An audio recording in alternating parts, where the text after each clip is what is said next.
Ah, Toyota. Je pense que c'est un secret pour personne, hein. Moi, je suis un weeboo de l'automobile, un dégénéré pour tout ce qui est nippon et à 4 roues, voire même 2 en fait. Des K-cars aux hypercars, des GTO aux RX-7 en passant bien entendu par là. Yo, is that a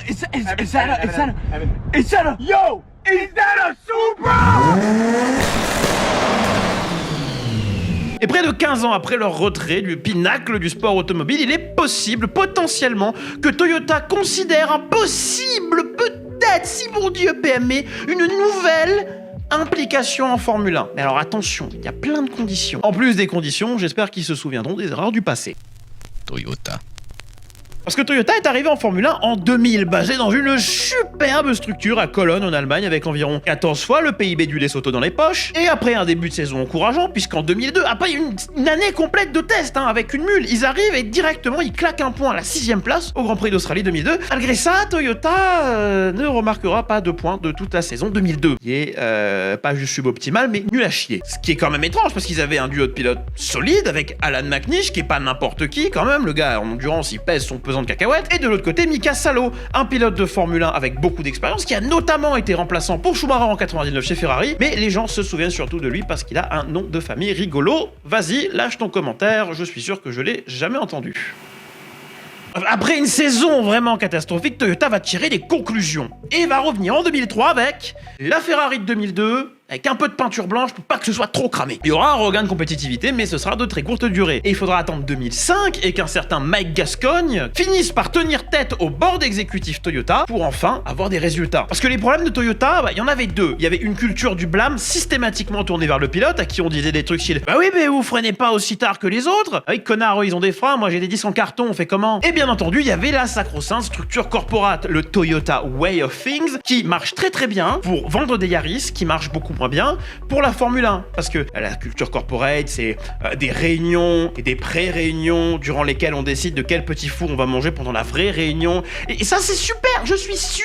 Pour un Toyota Dyna, il y a besoin de tout ça. En Formule 1, faut que ça...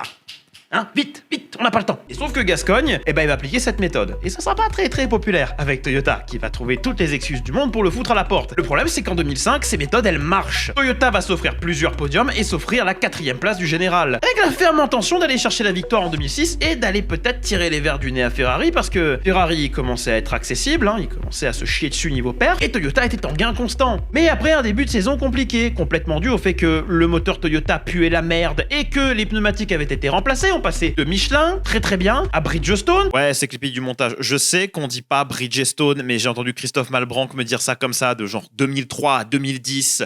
Donc je dirais comme ça toute ma vie. Parce que c'est une compagnie nippone avec des pneus nippons qui sont peut-être, oui, sur le papier, ce vendeur, ce marketing. Mais la voiture de 2006 était une évolution de la voiture de 2005. Donc la suspension avait pas trop changé. Suspension qui était prévue pour les pneus Michelin. Et demander à Renault en 2007 si c'est une très bonne idée de renaître des Bridgestone avec des putains de suspensions prévues pour du Michelin. Et bordel de merde. Les pneus Bridgestone en 2006, 2005. Non.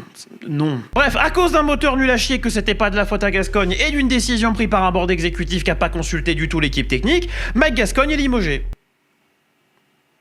Oui, ça fait aucun sens, donc c'est corporate, donc ça marche. Et pour Toyota, c'est le début de la fin, parce que évidemment la Toyota Way of Things va revenir, et que même en 2009, malgré une voiture qui était très bien à tout point de vue, le double diffuseur qui était très à la mode à l'époque, la putain de philosophie aéro qui était déjà, tout comme la Brown à l'époque, basée sur l'outwash, un principe qui est devenu de rigueur ensuite en Formule 1, et dont on essaye, ou plutôt dont la FIA essaye de se débarrasser, justement pour avoir des courses qui sont plus serré, parce que l'outwash génère systématiquement de l'air sale, ce qui fait que c'est de plus en plus dur de suivre. Bref, tout le conundrum qui a amené à cette réglementation actuelle. Et malgré tout ça, Toyota a réussi à foirer sa réglementation 2009. Entre fumble stratégique, une indécision totale et un manque de cohérence dans l'application des upgrades, et aussi de la malchance, Toyota, il me semble, n'en gratte que quelques podiums, mais une ou peut-être deux, je ne sais plus, pole position. Et à la fin de cette campagne, pas du tout encourageante, Toyota décide de retirer ses billes. Pas juste parce que la saison était nulle à chier, mais aussi parce que 2009, on traverse la crise des subprimes. Et Toyota venait d'enregistrer, je crois, pour la première fois de son histoire, un déficit, ou en tout cas une perte nette d'argent. C'était tellement géré avec le cul que la voiture 2010 était prête quand les mecs se sont dit on se barre. Et quand on voit des photos et sa ressemblance avec la Red Bull de l'année suivante, on ne peut que se dire que Toyota aurait pu, je dis bien pu, être compétitif.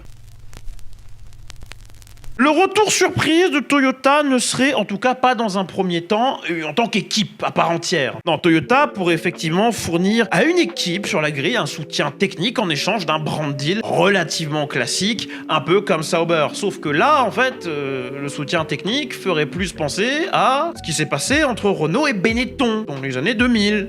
Oui, aujourd'hui ou pas du tout. Ce qui est marrant, c'est que l'équipe qu'ils ont choisie, en plus, c'est la plus petite équipe du plateau, et ce serait Haas. Haas pourrait en gros bénéficier d'un lien privilégié, d'un partenariat avec Toyota Gazoo Racing Europe, et donc utiliser les mêmes locaux à Cologne, d'où Toyota F1 était basé avant, et où ils accouchent des protos les plus cool que j'ai jamais vus. Mais ça, c'est peut-être un peu biaisé, et c'est une opinion, donc je t'emmerde. Et il faut comprendre que les locaux à Cologne, c'est vraiment pas de la petite bière, hein. C'est notamment là-bas qu'ils ont développé, construit le moteur hybride pour la Yaris de WRC. Donc le potentiel est gros, si on peut designer et construire un moteur.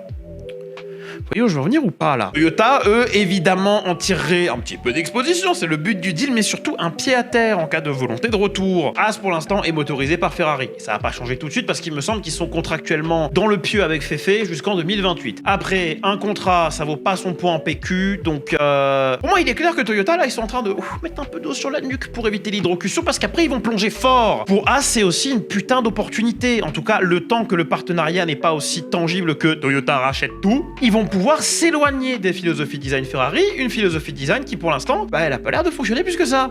Oui, la méthode, j'ajoute au panier toutes les pièces que Ferrari me permet d'acheter à son catalogue, elle a marché parce que les gens ont tendance à vanner Haas à tort. Dès 2016, les mecs sont arrivés et ils étaient compétitifs. Plus compétitifs que Renault, Enstone.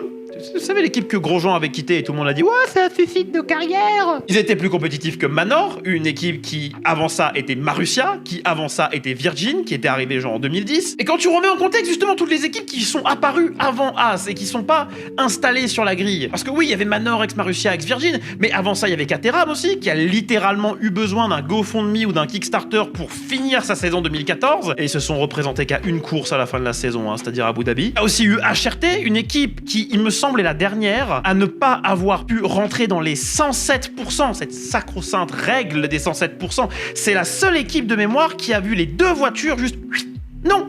Vous n'êtes pas admis sur la grille. Votre rythme pue la merde. Peut vanner Haas tant qu'on veut. C'est pas arrivé aux deux voitures, ça, de mémoire. Hein. Même pas en 2021, malgré la charrette qu'ils avaient. Bref, la méthode, on sait qu'elle fonctionne pour être suffisamment compétitif pour rester sur la grille. Par contre, est-ce que cette méthode, elle serait pas préjudiciable si Haas rêve d'un petit peu plus que de fighter dans le midfield? Est-ce que justement, un partenariat avec Toyota leur permettrait pas de designer leur propre suspension, leur propre boîte de vitesse, et par conséquent, de coller à la monocoque, quitte à toujours passer par Dallara pour produire la monocoque, hein, bien sûr, avoir une monocoque avec une philosophie aéro qui, selon eux, serait plus bénéfique que la philosophie aéro Ferrari. Donc, les collabs Dallara-Toyota, ça... Continuons sur cette lancée, le moteur Ferrari, il est clairement compétent. Bon, c'est plus le plus rapide de la grille depuis un petit bout de temps, mais il est clairement compétent. Et quitte à être toujours motorisé par eux, pourquoi ne pas avoir justement une monocoque qui peut tirer un peu plus en termes d'aéro? Et ça peut les élever au-dessus du midfield. Si la soufflerie Toyota, putain, c'est du super haut de gamme. Et j'ai souvenir que Komatsu, comme Steiner avant lui, a déjà parlé du manque de corrélation entre la soufflerie de Maranello et les résultats qu'ils avaient sur la piste. Ah, c'est aussi la plus petite équipe du plateau. Une équipe dont le propriétaire a plus vraiment envie d'investir. Une équipe qui, si elle se faisait racheter, je suis sûr que Gene Haas s'en tabasserait l'arrêt. Et personnellement, si ça c'est les prémices d'un full rachat et d'un retour Toyota en Formule 1, je vois pas ça d'un mauvais œil. Mieux que ça, j'aurais tendance à dire que c'est peut-être une réponse du berger à la bergère. Mais bon, seul l'avenir nous le dira. Merci beaucoup d'avoir regardé cette vidéo jusqu'au bout. Je suis Clippy Clip, tu peux t'abonner absolument partout où ça s'affiche. Ne me suis pas dans la rue, blablabla, blablabla, blablabla, blablabla, blablabla. Suivez-nous sur Twitch, c'était Clippy Clip. Bisous.